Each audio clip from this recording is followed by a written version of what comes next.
Bruchim haboim. Welcome everyone. We're about to begin Be'ezras Hashem together on Daf Kuf Nun Hey Amud Beis. 10 lines from the top of the new Mishnah.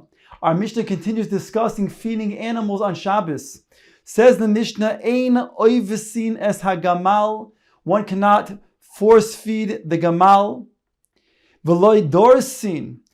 The difference in oivsin and dorsin is that oivsin refers to a large amount of food by pushing it down the throat of the gamal, whereas dorsin, which is also prohibited, is pushing a less amount of food down the throat of the gamal. Ava mal'itin, but one may mal'itin. The Gemara will define these terms. Vein ma'amirin es ha'agolin, aval mal'itin. In regards to agolim, calves, one may not fatten it. We'll explain what that will mean, Be'ezer Hashem, in the Gemara. But one may malitin. Umahalaktin letarnegolin. One may also feed letarnegolin in a certain way, called malahaktin. V'noisnin mayim lemurson, avaloi goivlon. One may put water on bran, but not to then mix it together. There'll be a problem of losh lisha as one of the 39 malachos on Shabbos. The Mishnah continues,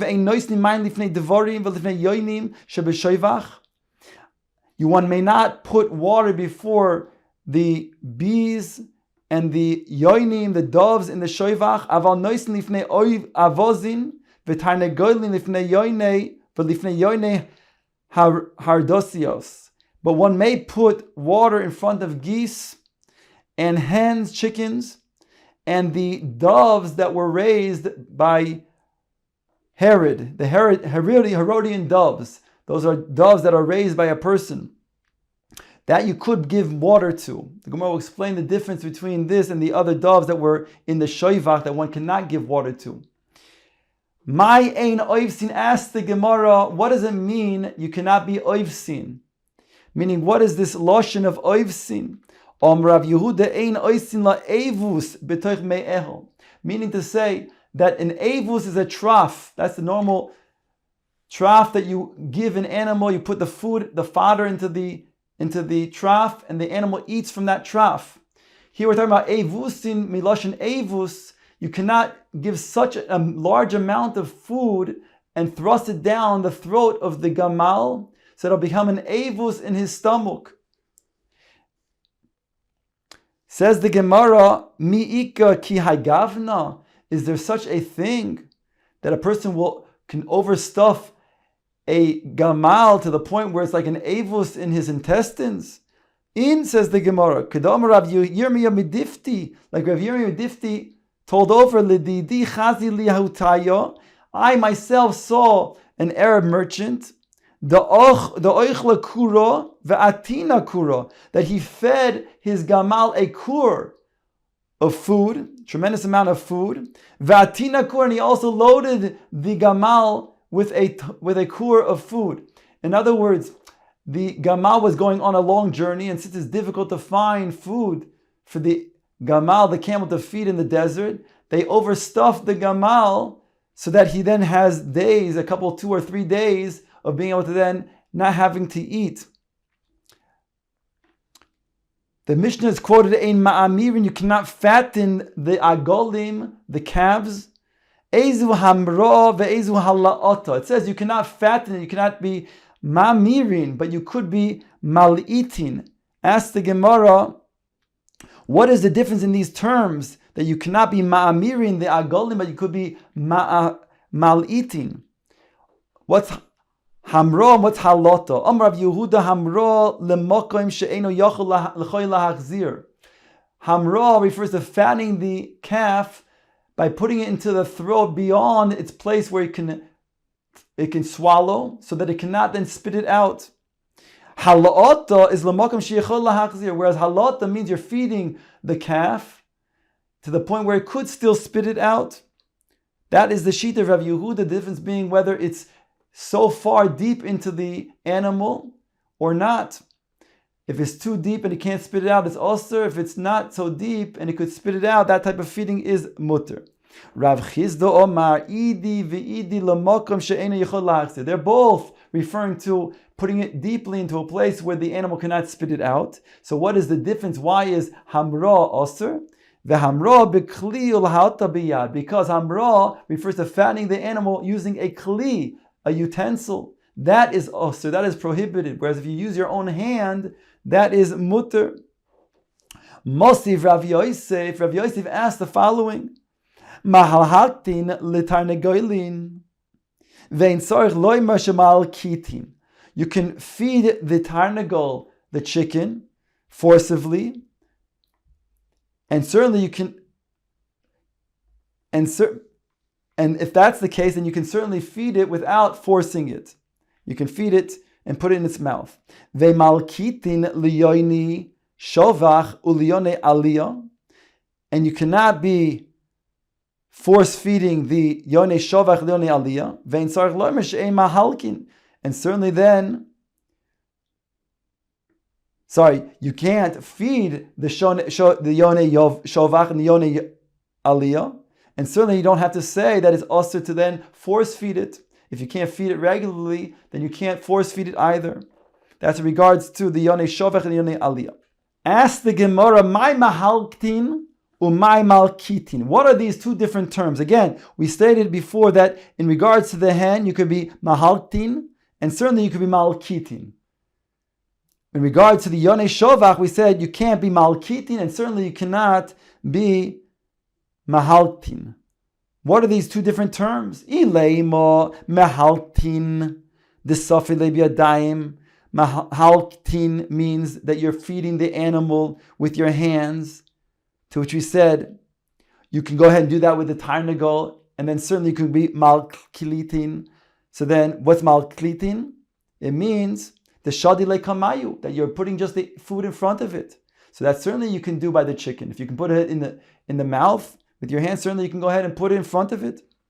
Michlal, it follows that the yoini shoiva v'yoni yaliyah bishti kamayu nami loy. But according to this, then, that you couldn't even put the food in front of the yoni shovach and the yoni aliyah, because the second part of the statement was that you can go ahead and you can't be malkitin, and certainly you can't be mahaltin.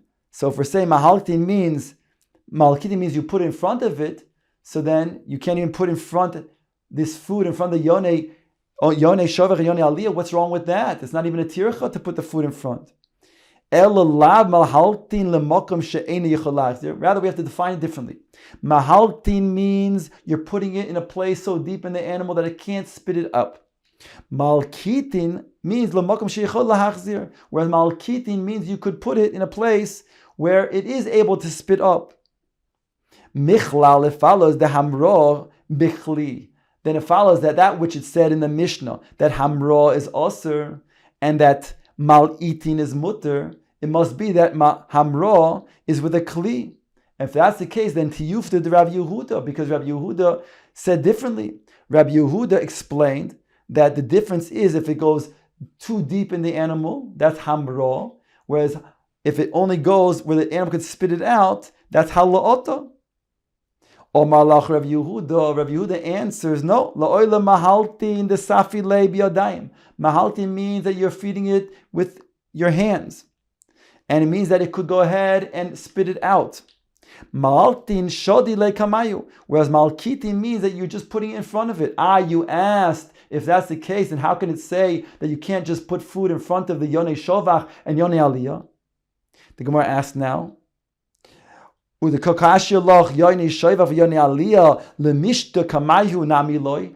ask, how can you say that you can't even put in front of it? The reason is because when it comes to yoni shovach and yoni aliyah, they are able to then fend for themselves. And since they can go ahead and feed themselves, therefore it's not incumbent upon you to feed them, it's also for you to feed them. Like it says in the Brisa, you can go ahead and give food in front of a dog, but not in front of a chazir. My hefresh ben zelazeh. What's the distinction between the two? Why could you go ahead and put food in front of the dog, but not in front of the chazir? Ze mizonoisov alecha, v'ze ein mizonoisov alecha. Because the dog's mizon is upon you. He needs you to feed him. Whereas when it comes to the pig, the chazir, not. Omar Rav Ashi masnisi nami daika. Rav Ashi says you can also medayik this from the Mishnah that these yonei shovach, that they themselves, even shadi kamayu, even if you put food in front of them, it is osir. Because it says, that you cannot put water in front of bees in front of the yonei shoivach. But you could put water in front of geese and chickens and these type of yonim, the Herodian yonim that you raise. My time, what's the reason? Is it not because of this distinction? Because when it comes to the yonei shoivach and the devara, they do not need you for their mezonos, whereas the geese and the chicken and the yonei herdosios do require you to feed them. And therefore we'd have a raya from the Mishnah that indeed just putting food in front of them would be also osir because they don't need you for their mezonos. Says the Gemara, you have no raya from the Mishnah. The Taimech, according to what you're saying, my area, maya. Why mention the Mishnah water?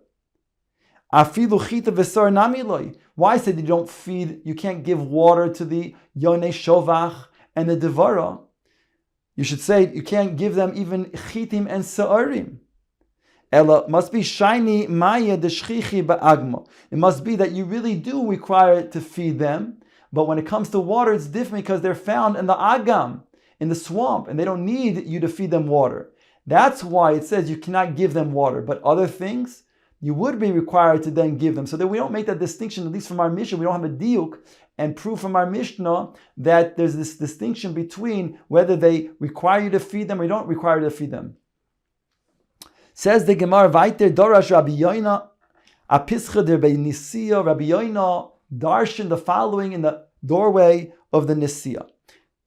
My dirsi, what's meant by the pasuk in Mishle, Yodeya Tzadik Din Dalim. The Tzadik knows the din of the Dalim, of the poor. Yodeya HaKadosh Baruch Hu, the Tzadik is referring to HaKadosh Baruch Hu. Bekelev Shemenozoisov Mu'atim, referring to the Kelev, he's the Dal, he's the poor one, whose mezonos is meager. Therefore, HaKadosh Baruch Hu made it that the dog is able to keep its food in its intestines for 3 whole days.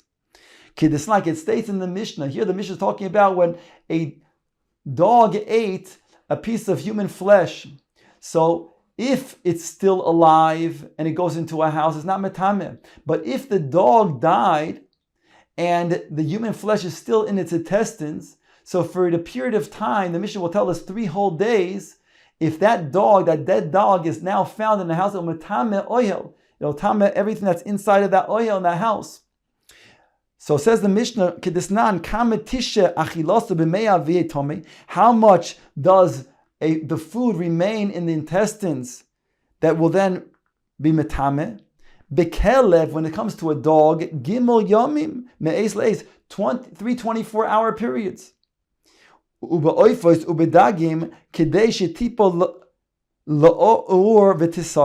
Whereas when it comes to birds and fish, only to the point where a fire will come and burn and consume it.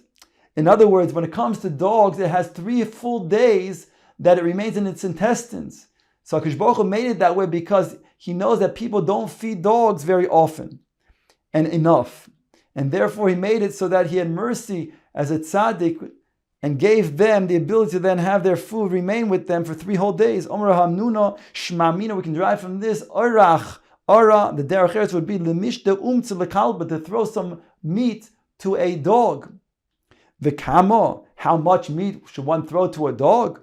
Rab Mari, Moshach Une V'chutra Abasre. He said, throw the size of its ear, that's the size of the meat that you should throw it, but afterwards hit it with a stick, so that it should not then remain with you and come back to you. Hanimi, when is this true? Bedabra. This is true when it comes to a dog that you find in a desert. Aval b'mata, in the city, lo, don't even throw it some meat unless it's your own dog. The asala misal, because then it will follow you around. Omar Rav Papa, less the anya mekalba, the less the asir mechazira. He says there's no such poor one like the dog, and there's no such rich one like the chazir, because the dog is always searching for food, doesn't have enough food, is not given a proper amount of food, and therefore it's lacking the food. Whereas when it comes to chazir, the pig always finds something to eat. It eats everything, including the garbage, and therefore it's like compared to something that does not require to be fed. Tanya Kavase de Rav Yehuda. Now the Gemara brings back a brisa like the Shita of Rav Yehuda that makes the distinction between that which one is prohibited to feed the animal, the gamal, that it goes all the way down the throat to the point where it's beyond the place where the animal swallows and therefore it cannot spit it up. That's prohibited. And that's what it says, a mamirin, es agalim, ava malitin refers to a place where it could go ahead and spit it out. Those are what Rav Yehuda explained. Now the Gemara brings a brisa to this effect. Says the Gemara, quoting the brisa, Tanya Kavasi Rav Yehuda, Eizehu Hamra ve'ezu halata. What is the difference between Hamra, which is also, and halata, which is mutter? Machila Hamra marbitza upoikes is pia. When you take the animal and you make it kneel and then open up its mouth wide, umachila karshinin umayim bebas achas, and then you feed it water together with karshinin, animal feed together, so that it swallows it quickly, it washes it down. Halota machila mu'umad, you stand it up regularly and feed it. Umashke mu'umad, and give it to drink while it's standing. V'noisnin karshinin b'fnei atman mayim b'fnei atman, and you give the karshinin, the animal feed, separately than the water. So you see over here, the fact that it's not kneeled is not going to then have it rush down its throat, and the fact that it doesn't have water together with the karshinim, it's not going to then swish it down and make it go down quickly. So this brisa is like the shita of Rabbi Yehuda that we saw before, that the difference between what we saw of feeding it in a way that's going to be excessive, that means what we said, fattening it, versus mal'itin, is this distinction. If it's going to be too far down the throat, that it cannot spit it up, or if it's going to be a place where it could spit it up. So this is the brisa that supports this opinion of Rabbi Yehuda. The Gemara now quotes the next part of the Mishnah, "V'noistin mayim lemorson." You can put water in bran. Omar Abaye amrisa kamed mar masnisin mani. I said before, mar referring to presumably Rav Yosef, who is the author of our Mishnah. V'omar li Rabbi Yossi, Rabbi Yehudi. And he responded that Rabbi Yossi, Rabbi Yehuda is the author of our Mishnah. The Tanya, because it says in the Brisa, one who puts flour, and then another person puts water into the flour. Rebbe says the second one who put the water in is going to be chayiv for lisha, for the malach of kneading. Rabbi Yossi, Rabbi Yehuda, Rabbi Yossi, Rabbi Yehuda says he's not going to be chayiv until he actually kneads the water together with that flour, making into dough. And therefore, he's the author of our Mishnah, because here we see you can put water into murson. There's no isser just by pouring it alone. Ask the Gemara, Dilma ad kan loy kamar Rabbi Yossi Rabbi Yehuda hasam elekemach de bar gibelhu. Maybe over there, the only reason why Rabbi Yossi Rabbi Yehuda says that the second person who pours water after the flour is going to be permitted to do so. He's not going to be held accountable. Is because that the flour and water is a bar gibel, that you can go ahead and knead it and make it into a dough. And that's why until you knead it, will you only then be responsible and held accountable. Aval mursin, at least on a deraisa level, aval mursin de la bar gibelhu. But since bran, when you put water into it, it's not something that becomes that another entity like dough. It's not a bar gibel. It's not something that requires kneading. Then I feel Rabbi Yossi, Rabbi Yehuda moide, then that would be sufficient. When a person pours water, that's considered to be the definition of kneading, and therefore you'd be held accountable. The Gemara says, Lo salke daitach. No, this is not a possibility, because the Tanya, it says in a brisa, behedya, ein noisni mayim lemurson, di Rebbe. Rebbe says you cannot put water into murson. And that's because that's considered to be kneading. Rabbi Yossi Rabbi Yehuda oimer noisdi mayim lemorson. Rabbi Yossi Rabbi Yehuda does say you can put mayim lemorson just like our Mishnah says, and therefore Rabbi Yossi's response to Abai is correct indeed that our Mishnah is altered by this opinion of Rabbi Yossi but Rabbi Yehuda.